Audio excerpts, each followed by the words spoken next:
Hello students, in the another video, let's do the question number 2 of exercise 1.4. Verify that आपको ये वाली term verify करनी है for each of the following values of A B C की two different values का set आपको given है और आपको ये वाला टर्म्स वेरीफाई करना है। आपको ये शो करना है if you add two terms and you will divide the first term from their sum in that case, and if you divide the first term by the second number and you will divide the first term by the third number and you will add the result, in both case your answer is different. So let's do for the A part. A is equals to 12, B is equals to -4 and C is equals to 2. So I will place the value of A, B, C in this. A is 12, divide का sign आएगा, B is -4 plus C is 2. I will calculate it. -4 plus 2, -4 plus 2 is -2, and if I will divide 12 by -2, it will be -6. So left side is -6. Let's check with the right side for the same values. A, B, C. A is 12, B is -4 and C is 2. So A divided by B means 12 divided by -4. 12 divided by -4 is -3, plus का sign ही लगाया मैंने. A means 12 divided by 2. 12 divided by 2 is 6. Now -3 plus 6 is +3. Different sign integer हैं तो subtract होंगे और greater integer का sign आएगा. So the left side was -6 which is not equals to the right side, that is 3. So hence proved, hence verified that the above statement is not true. Hence verified. Let's do the same for the B part for the different values of A, B and C. Now A is -10, B is 1 and C is 1.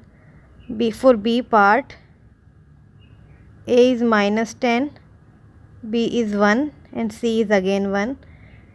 I will write the statement A divided by B plus C मुझे करना है left side के लिए, and in the right hand side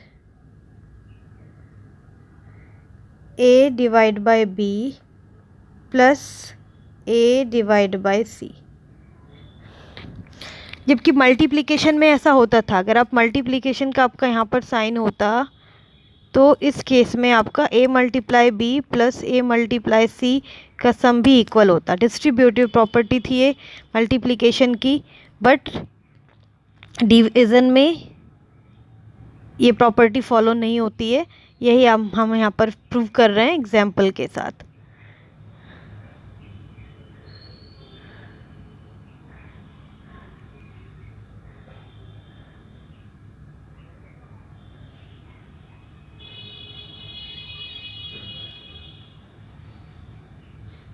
Let's do the example. A is equal to 10, B is equal to 1 and C is equal to 1. A is equals to -10 divided by B is 1, C is 1. So first of all I will calculate it. 1 plus 1 is 2. This is -10. -10 divided by 2 is -5. In right side I will divide -10 by B, that is 1. Again I will divide -10 by C, that is also 1. सो जब मैं 1 से divide करूँगी तो same integer as it is आ जाएगा. यहाँ पर भी same integer as it is आ जाएगा. -10 plus -10 is -20. So both sides are different. Left hand side does not equals to right hand side for these value. तो यही हमको वेरीफाई करना था कि दोनों आंसर डिफरेंट आएंगे. So hence verified. Question number 2 is completed. Question number 2 is done. Let's do the next question. Question number 3. Question number 3 is on the screen. Fill in the blanks हैं, तो आपको fill करना है. Correct integer आपको blank space में fill करना है. So what number should be here means आप किसी नंबर को किस चीज़ से मल्टीप्लाई करते हैं कि सेम नंबर आ जाता है. मीन्स तो that is 1. If you multiply a number और a integer by 1 your answer always will be the same number. First is done. In second part आपको आंसर -1 चाहिए. तो किसी भी डिवाइड को, किसी भी इंटीजर को आप अगर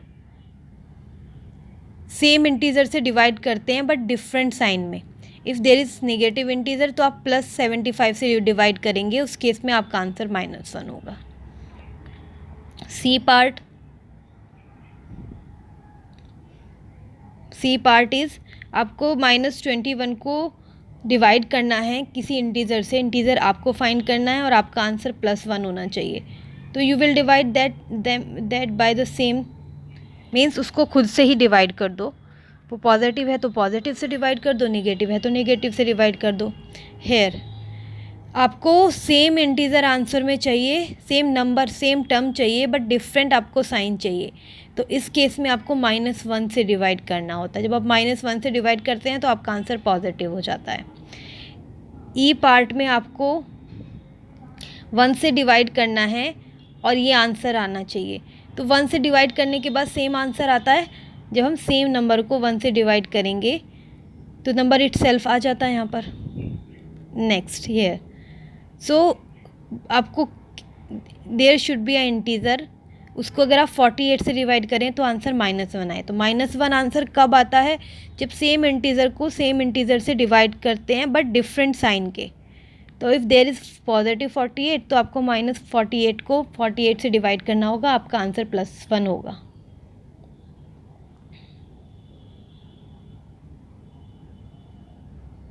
let's do the G part. what should be divide by 20 to get -1. so 20 को आपको आंसर -2 चाहिए. सो इसको हम सॉल्व कर लेते हैं. 20 को आपको किसी इंटीजर से डिवाइड करना है. सपोज इंटीजर a है और आपको आंसर -2 चाहिए. तो आपको क्या करना होगा? आप यहाँ पर क्रॉस मल्टीप्लिकेशन कर दीजिए, ऐसे ऐसे. There is so -2 multiply a is equal to 20 और a is equal to 20 divide by -2 is equals to -10. So -10 will come hair.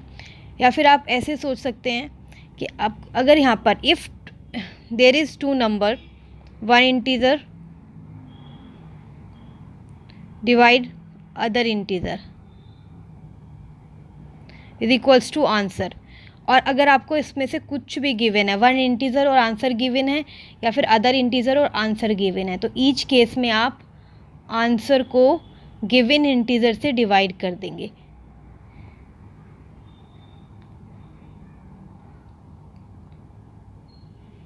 अब आपको यहाँ पर 1 इंटीजर गिवन था और आपको आंसर, तो आप जो गिवन इंटीजर था उससे आपने डिवाइड किया, उसको डिवाइड किया आंसर से, तो आपका आंसर -10 आ जाएगा.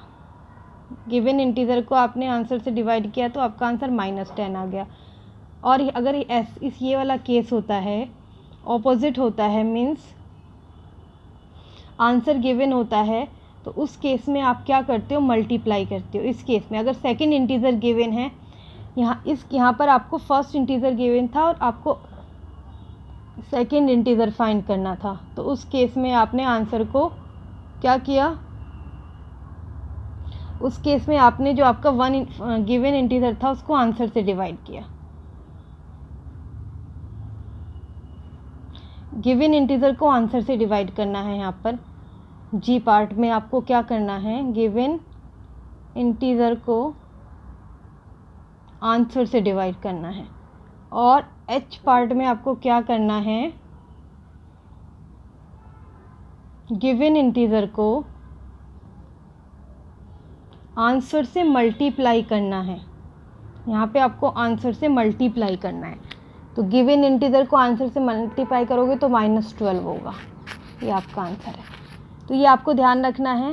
अगर आपको इस तरह का क्वेश्चन है और अगर फर्स्ट इंटीजर दिया है तो उसको आंसर से डिवाइड कर दो, अगर सेकंड इंटीजर गिवन है तो उसको आंसर से मल्टीप्लाई कर दो।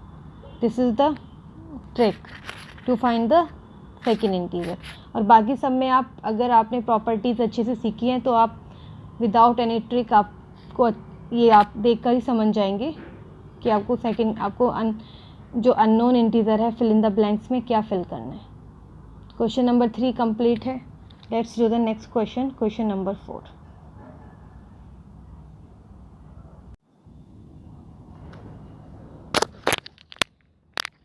Question number 4 is on the screen. Write 5 pairs of integers of a and b. आपको a और b मतलब आपको 5 इंटीजर्स लिखने हैं और उन इंटीजर्स के लिए a divide by is equal to -3 होना चाहिए।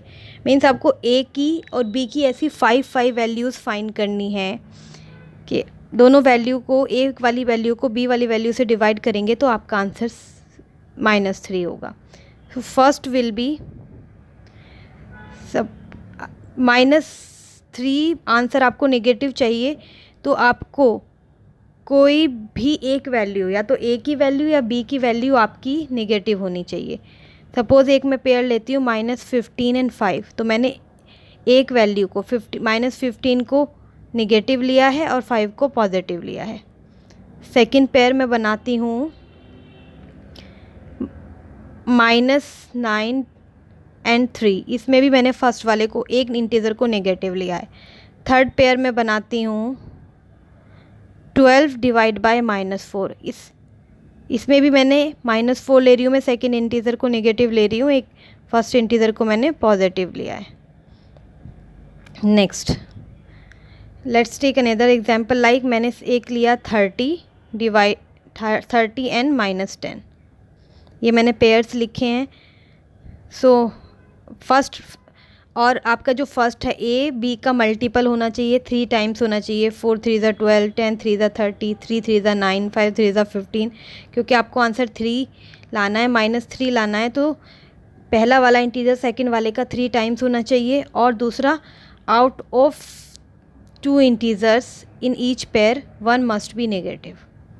So -15 divided by 5 is -3, minus divide by 3 is itself -3, 12 divided by -4 is -3, 30 divided by -10 is -3.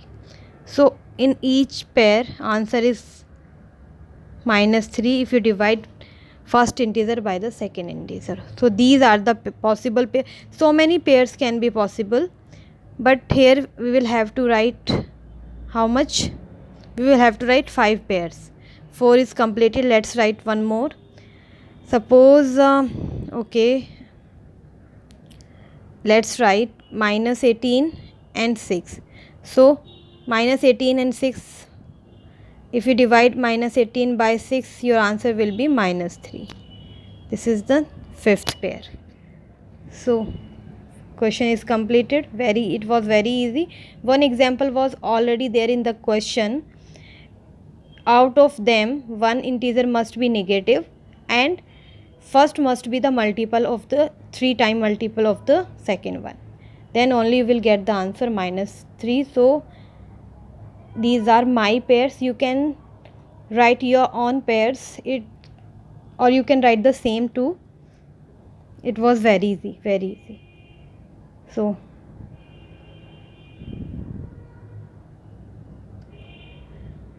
there are 3 more questions in this exercise, question 5, 6 and 7. Only 3 questions are remaining. We will do those questions in next video. So thanks for watching. Thank you so much.